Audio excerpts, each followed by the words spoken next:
चलिए, very good morning. Next हम start करते हैं फेज लैग कॉम्पनसेशन से। क्लियर?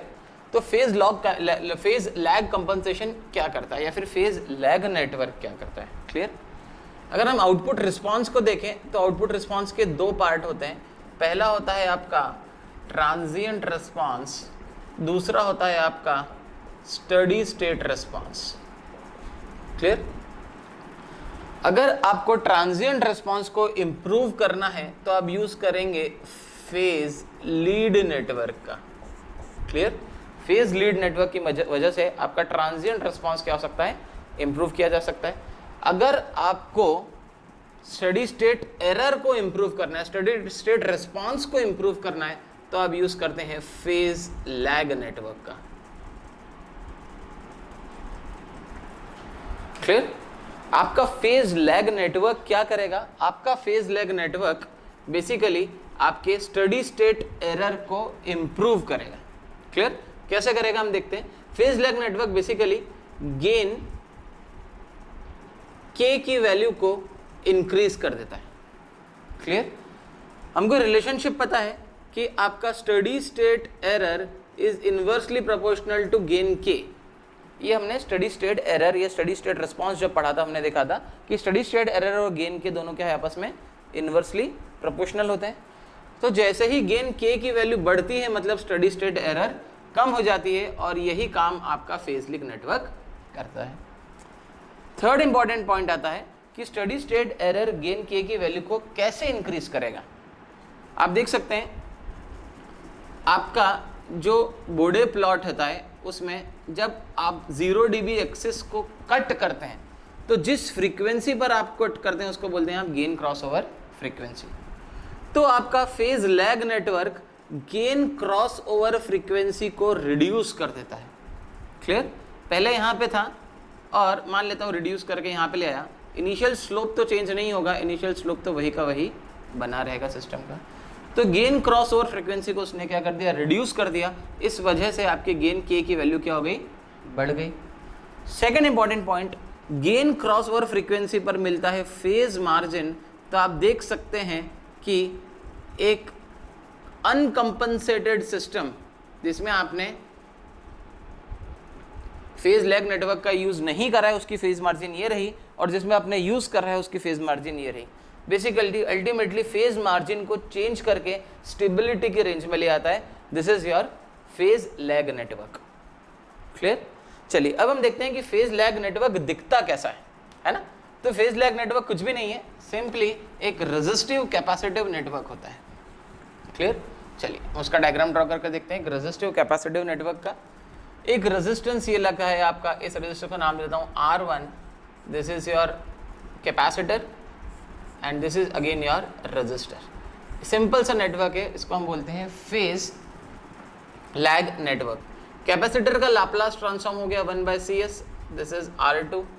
यहाँ पर वोल्टेज लगा है V1, यहाँ पर वोल्टेज लगा है V2। क्लियर? अगर मुझे आउटपुट वोल्टेज V2 की वैल्यू चाहिए तो मैं यहाँ पर वोल्टेज डिवीजन यूज कर सकता हूँ। टोटल वोल्टेज V1 इंटू जिसके अक्रॉस निकालना है वो वाला resistance. Clear? R2 plus 1/CS upon total resistance in series, that is R1 plus R2 plus 1/CS is nothing but V2। V1 उधर जाएगा, CS का एलसीएम लेके यहाँ पर मल्टीप्लाई होगा और डिनोमिनेटर में जाएगा। तो मैं इसको लिख देता हूँ R2 into CS plus 1 upon, clear, R1CS plus R2CS plus 1 is nothing but V2 by V1। Clear? R2CS यहाँ पे गया, R2CS इसमें भी मल्टीप्लाई होगा, सॉरी CS इसमें भी मल्टीप्लाई होगा, इसमें मल्टीप्लाई होगा और इसमें भी मल्टीप्लाई होगा। क्लियर? चलिए नेक्स्ट स्टेप में मैं इन दोनों में से CS कॉमन बाहर लेना चाहता हूँ, है ना?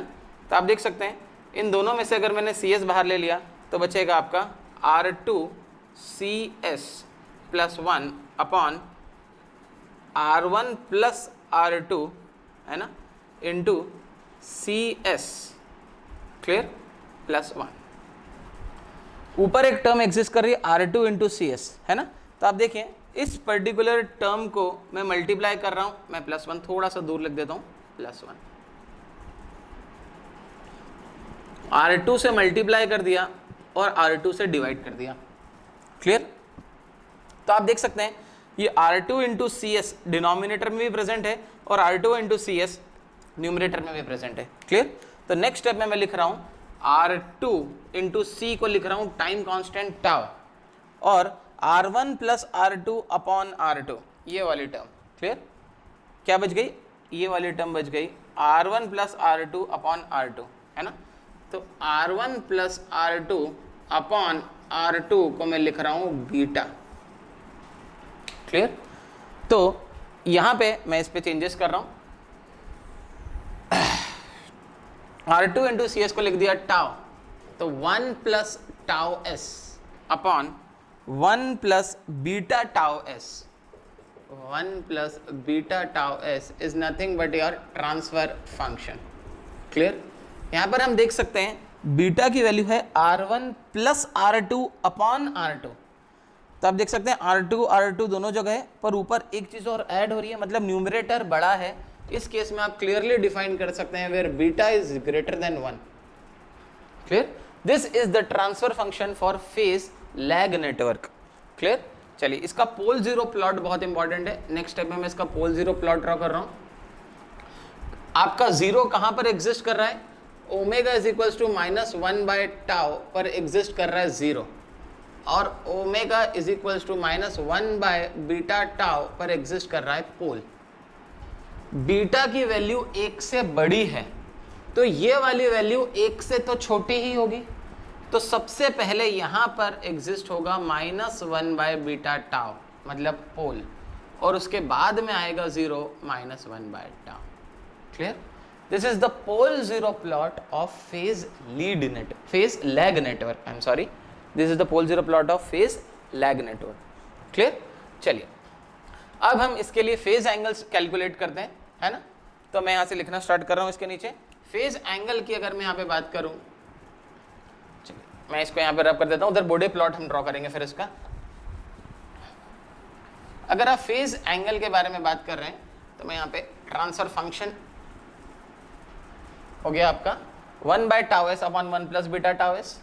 तो मैं इसका फेज एंगल लिखूंगा phi is equals to tan inverse of b by a, यानी कि omega tau by 1 minus tan inverse of b by a, that is beta omega tau. Clear? Minus sign इसलिए क्योंकि नीचे था, नीचे से एंगल उठ के ऊपर जाएगा तो आगे माइनस साइन लग जाएगी। Phi is equals to tan inverse a, है ना? चलिए, आपका अगर मैं इसका बॉडी प्लॉट पहले यहाँ पे ड्रॉ करूं तो अब हमको पता है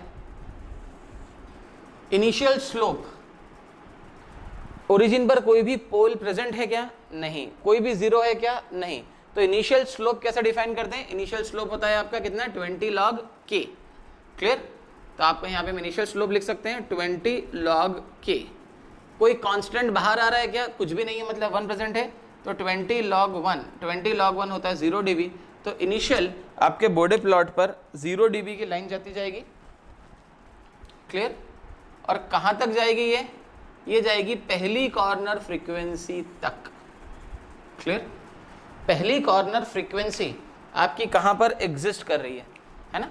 ओमेगा, पहली कॉर्नर फ्रीक्वेंसी आपकी एग्जिस्ट कर रही है omega is equals to -1 upon beta tau पे। क्लियर? पहली कॉर्नर फ्रीक्वेंसी एग्जिस्ट कर रही है -1 अपॉन बीटा टाउ पोल की वजह से।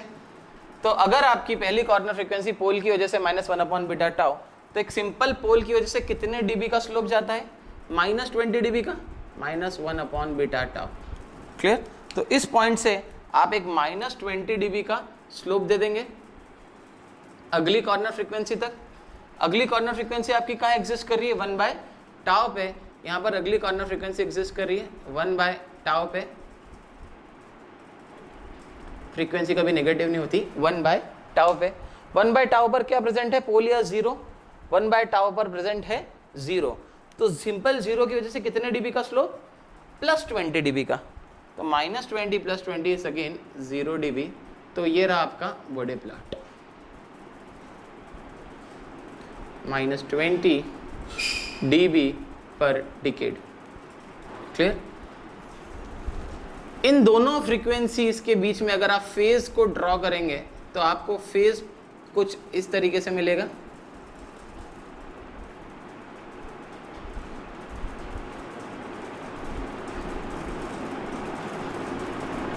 लगभग कुछ ऐसा होगा।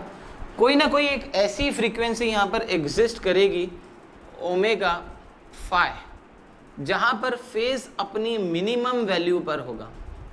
क्लियर? तो वापस से अगर आपको मैक्सिमम या मिनिमम वैल्यू निकालनी रहती है तो आप क्या करते हैं, डिफरेंशिएट करते हैं। तो इस किस फ्रीक्वेंसी पर फेज मिनिमम वैल्यू पर होगा, उस फ्रीक्वेंसी को निकालने के लिए मैं इसको क्या कर रहा हूं, सबसे पहले डिफरेंशिएट कर रहा हूं ओमेगा के रिस्पेक्ट में। D phi by D omega इसको tan inverse x. Tan inverse x होता है 1/1 plus x square omega square tau square.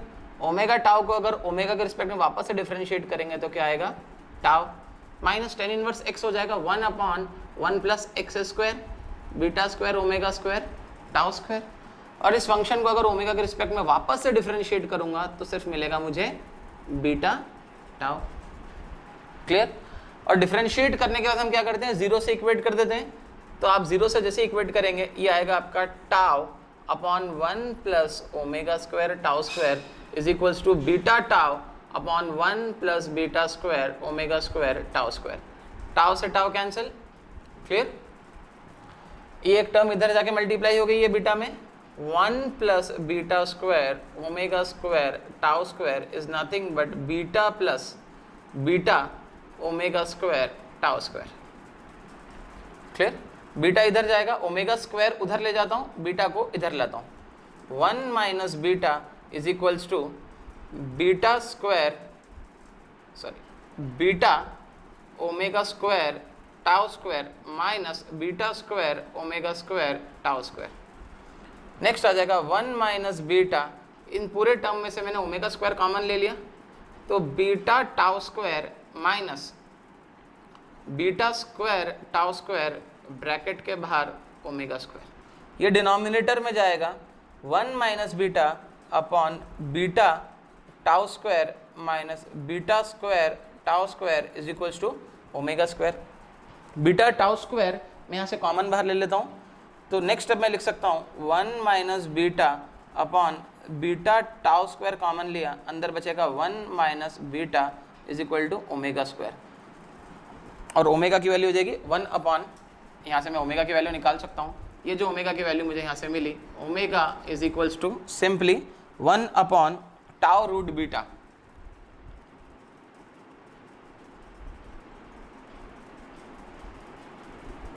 Clear? आप फिर से देख सकते हैं जो फ्रीक्वेंसी मिली है इन दोनों के ज्योमेट्रिक मीन पर मिली है। ये शॉर्ट ट्रिक है, आपको हमेशा याद रखना है। तो आपको ओमेगा फाई मिनिमम है ना, ये वो फ्रीक्वेंसी जिस पर फेज अपनी किस वैल्यू पर होगा, मिनिमम वैल्यू पर होगा, वो होगी omega phi is equal to 1 upon tau root beta. Clear?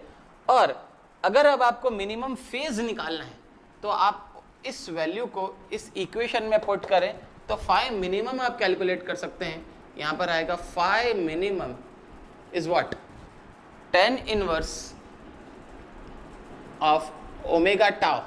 Omega की जगह वैल्यू पुट कर दी 1 upon tau root beta minus tan inverse of omega की जगह ये वैल्यू पुट कर रहा हूं 1 upon tau root beta into beta tau. Clear? चलिए ओमेगा की जगह वैल्यू पुट कर दिए, यहां पर टाउ ऑलरेडी प्रेजेंट है। इस टाउ से ये टाउ कैंसिल, ये बीटा से ये बीटा कैंसिल। क्लियर? यहां पर this is root beta and this is beta. इस टाउ से ये टाउ कैंसिल, इस बीटा को मैं लिख दूंगा root beta into root beta, एक रूट बीटा से एक रूट बीटा कैंसिल। यहां पर आएगा tan inverse of 1 upon root beta minus tan inverse of root beta. तो आप फॉर्मूला लगा सकते हैं tan inverse a minus tan inverse b, है ना। तो फाई मिनिमम निकलेगा यहाँ से आपका tan inverse of a minus b 1 upon root beta minus root beta upon 1 plus a into b. तो रूट बीटा से रूट बीटा कैंसिल, तो 1 प्लस बीटा। यहाँ से आपका निकलेगा phi minimum is equals to tan inverse of root beta into root beta, beta आएगा 1 minus beta upon 2 root beta, tan phi minimum is equals to 1 minus beta upon 2 root beta. Clear? आप चाहे तो वापस से इसको sign में भी convert कर सकते हैं, जैसा कि हमने लास्ट लेक्चर में करा था, है ना। साइन में कन्वर्ट करने के लिए आप कैसे इसको यूज करेंगे, tan थीटा, पहले ग्राफ ड्रॉ कर लें, ट्राइंगल बना लें। अगर ये थीटा है तो tan थीटा होता है हमारा परपेंडिकुलर अपॉन बेस, तो ये tan थीटा होगा 1 माइनस बीटा, परपेंडिकुलर हो गया, और बेस कितना हो गया आपका 2 रूट बीटा। अब आप आसानी से s निकाल सकते हैं, तो h आपको मिल जाएगा आपका 1 प्लस बीटा। तो साइन फाई m हो गया आपका opposite hypotenuse 1 minus beta upon 1 plus beta. Thank you.